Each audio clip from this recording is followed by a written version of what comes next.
असंच काही असलं तर? माय हो, कुठल्या मुहूर्तावर या केरसुनेले माझ्या घरात सून करून आणली मी काय माहिती. तिच्या अशा वागण्याने तर सगळ्या घराले ग्रहण लाटी जाईल. काय करावं माया पोरी सगळं आई? समजून नाही राहिलं. काय तोंडातल्या तोंडात बोली राहिली हो तू?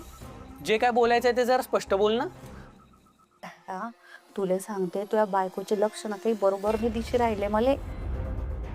तिच्या अशा वागण्याने आपल्याला रस्त्यावर भिका मागायची पाळी येईन. दिसते तितकी साधी बोळी नाही येते.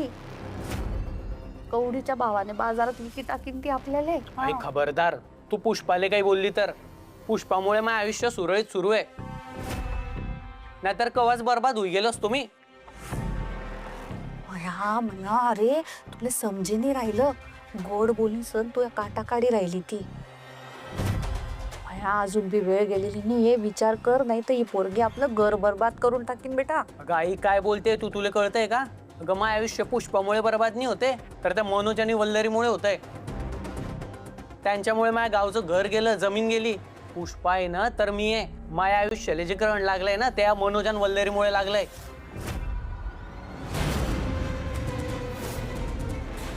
माय हो, मी आता बायकोच्या विरोधात एक शब्द ऐकून घ्यायला तयार नाहीये. काय मोहिनी टाकली त्या पुष्पाने काय माहिती याच्यावर. तुझ्या ताटाखालच्या मांजरच होई गेलाय हा. एक गोष्ट लक्षात ठेव, जसा त्रास तू संगीता आणि वल्लरीला दिलाय ना, तसाले पुष्पाले द्यायचा विचार बी केला ना तर मी तुझ्या टाळकं फोडी टाकीन. विसरी जाईन की तू माझी आई आहे. पुष्पा काय वल्लरी नाही, तू देशील तो त्रास सहन करायले. मया काय बोली राहिला, तुला समजी राहिलं का? तुझ्या जन्मदात्या आईले बोलतोय, तू लाज कशी वाटत नाही तुले? फुटलं हो माय, मा त्यांना शिबस फुटलं. हेच दिवस बघायचं बाकी राहिलं होतं. देवा, हे असे दिवस बघण्यापेक्षा मला बोलून गेले बाबा, तुझ्याकडे बोलून घे, नको ठेवू, मला नाही जगायचं आता. ओरड, अजून जोर जोराने ओरड. त्या देवाने नाही उचललं ना तुले तर मी असं काहीतरी करीन की बरोबर मनोज आणि वल्लरी बरोबर तुला उचली सण बाहेर फेकी देतील घराच्या.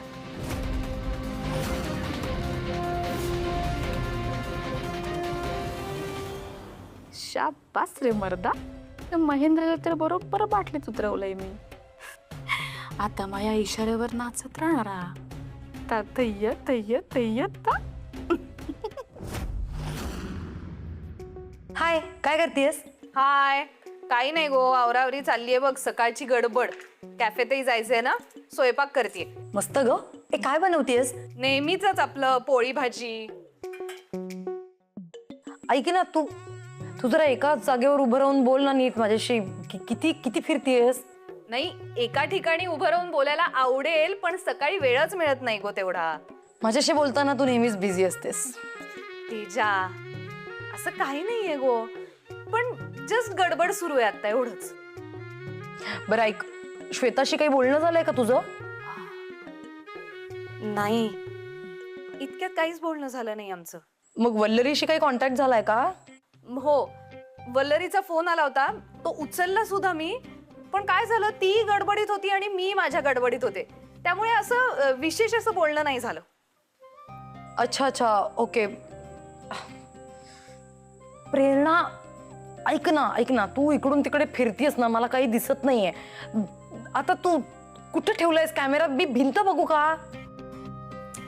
सॉरी सॉरी सॉरी, असं काही नाहीये. बोल बोल.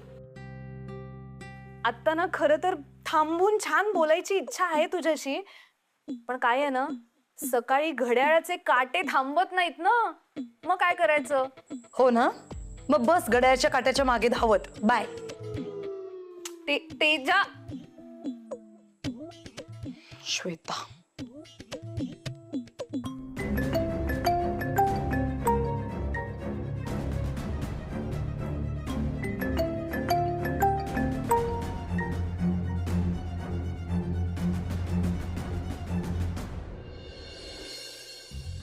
श्वेता ना कधीच फोन उचलत नाही. कुठे असतो फोन काय माहिती, कधी जागेवर नसते, कायम गायब. ताई, मला सांगा, तुम्हाला तुमच्या नवऱ्याच्या विरोधात केस का करायची आहे? हो मॅडम, जगणं नकोसं केलंय माझं या नवऱ्या. अहो रोज पिऊन येतो आणि हाताला येईल त्याने मारतो. काय? अहो पण तुम्ही मार का सहन करताय? मुळातच मला एक गोष्ट सांगा, त्यांच्याकडे दारू पिण्याचे पैसे येतात कुठून? तुम्ही देता, बरोबर? देऊ नको तर काय करू? अहो लहान लेकरं आहेत माझी, त्यांना घेऊन कुठे जाऊ मी? हाच प्रॉब्लेम आहे ताई आपला. कधी मुलांमुळे गप्प बसतो तर कधी आई वडिलांच्या इज्जतीमुळे. आणि म्हणूनच अशा लोकांचं फावतंय आजकाल. सॉरी, एक मिनिट. त्याच्यातही मी तुमच्याशी नंतर बोलते. समोरच क्लायंट बसला. हो, मला फक्त एवढंच सांग, या वीकेंडला भेटूयात का आपण? त्याच्यातही प्लीज ट्राय टू अंडरस्टँड. समोर क्लायंट बसल्यात, मी बोलते नंतर तुमच्याशी. बाय. अगं, इथे मी एकटीच रिकामटेकडी बसले बहुतेक. मी माझ्या सगळ्या मैत्रिणी संसारात छान गुरफटलेल्या आहेत आणि मी बसले इकडे रिकामटेकडी. मला काहीच कामं नाही आहेत. मूर्खासारखी मी भेटायचे प्लॅन करते प्रत्येक वेळेस. यांना काहीच पडलेलं नाहीये. जाऊ दे, गेले खड्ड्यात. I just hate them.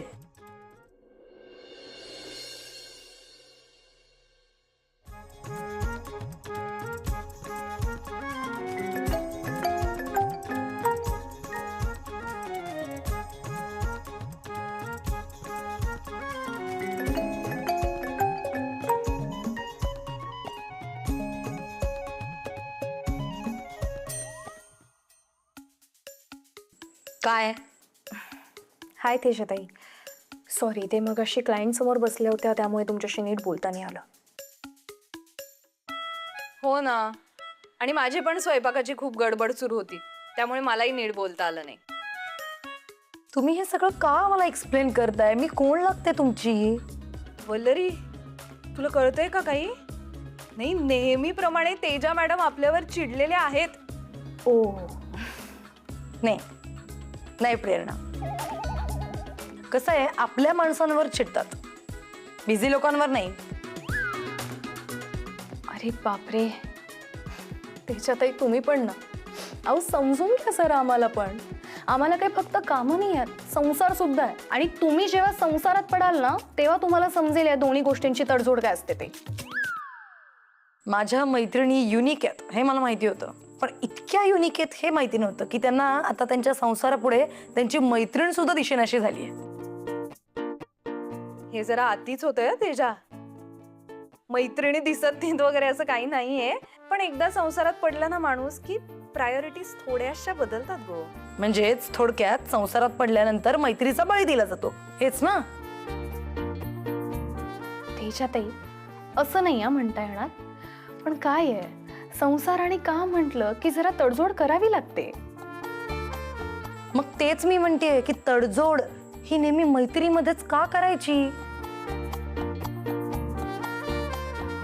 बरोबर नाही, कारण माहितीये की मैत्रीण काय आहेच, म्हणजे कधीही फोन केला, आपल्याला कधीही गरज लागली तर ती असणारच आहे. रिकामटेकडी बसलेली आहे ना मैत्रीण. अरे तुम्हाला कळतंय ना, तुम्ही मला टेकन फॉर ग्रँटेड घेताय दोघी जणी. वल्लरी, मला असं वाटतं की तेजाच्या रागावरचं सोल्युशन आपल्याकडेच आहे. आपण तिला भेटल्याशिवाय काही तिचा राग जाणार नाहीये. काय वाटतं तुला? अरे बाप रे, मग चला लवकर भेटूया, प्लॅन करूयात. कधी भेटायचंय? करा न करा प्लॅन करा, तुम्ही भेटा. मला शून्य इंटरेस्ट आहे, मला नाही भेटायचं. नाही, तू असं बोलत असलीस ना तरी सुद्धा सगळ्यात आधी धावत धावत तूच येशील याची खात्री आहे मला. काय गो वल्लरी, येशीलच तू, कारण तुझं तितकं प्रेम आहेच आमच्यावर. अगदी खरंय. हे कळतंय ना, मग भेटत जा. असो, मला कामं आहेत भरपूर. मी काय तुमच्यासारखी रिकामटेकडी नाहीये, कळलं ना? बाय. बरं, बाय. बाय. म्हणजे उद्या जर माझं लग्न झालं तर माझी पण अशीच अवस्था होईल का? म्हणजे माझं आयुष्य माझ्या हातात राहणारच नाही, ते दुसऱ्याच्या सोयीप्रमाणे मला मोल्ड करावं लागेल.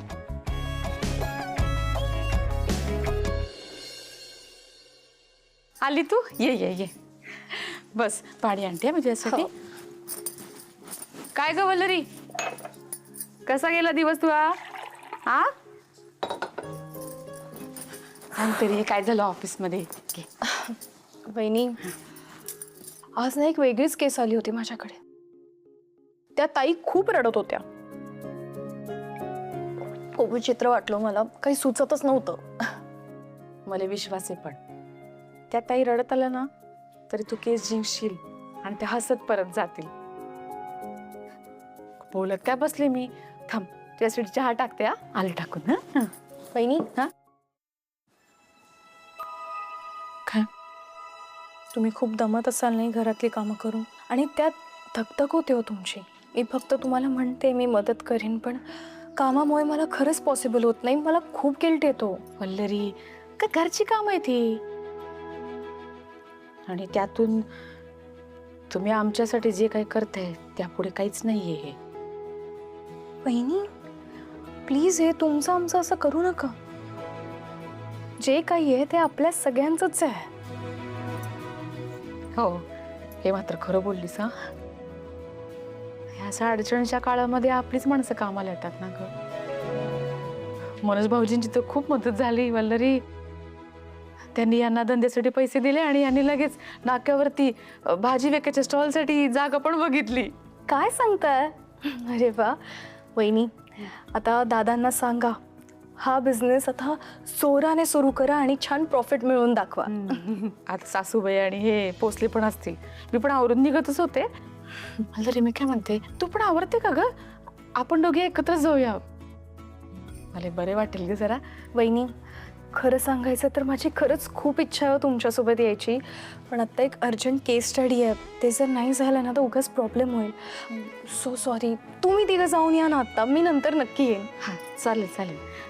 मी जाते, तू नंतर ये ना, काही हरकत नाही, नंतर ये. नक्की राग नाही ना आला? अगं वल्लरी, नाही, तू काम करते महत्वाचं आहे ना. तुम्हाला एक गोष्ट सांगू, दादांचा नवीन बिझनेस सुरू होतोय ना, हे ऐकूनच मला खूप आनंद होतोय. खरंय बाई, खरंय. बरं तू चहा करून घे बरं का नंतर. हो मी घेईन, तुम्ही जा. चालेल.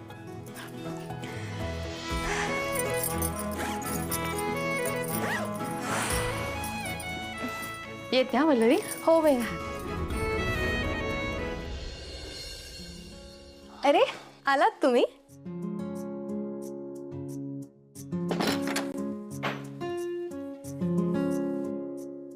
वल्लरी, काय आऊ. घरात असतील ना सगळे? काय चाललंय? कोणीच नाहीये घरात. आता फक्त तुम्ही आणि मी. कुठे गेलेत? अहो, असं काय करताय? महेंद्र दादांनी नवीन स्टॉल घेतलाय ना, तेच पाहायला गेलेत. अच्छा.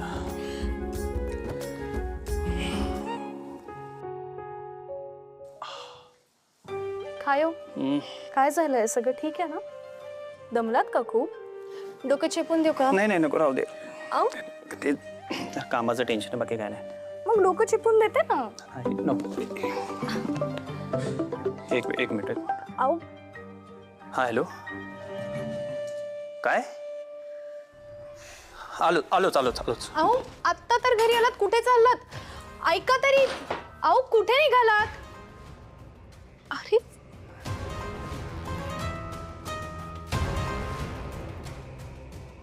काय झालं यांना?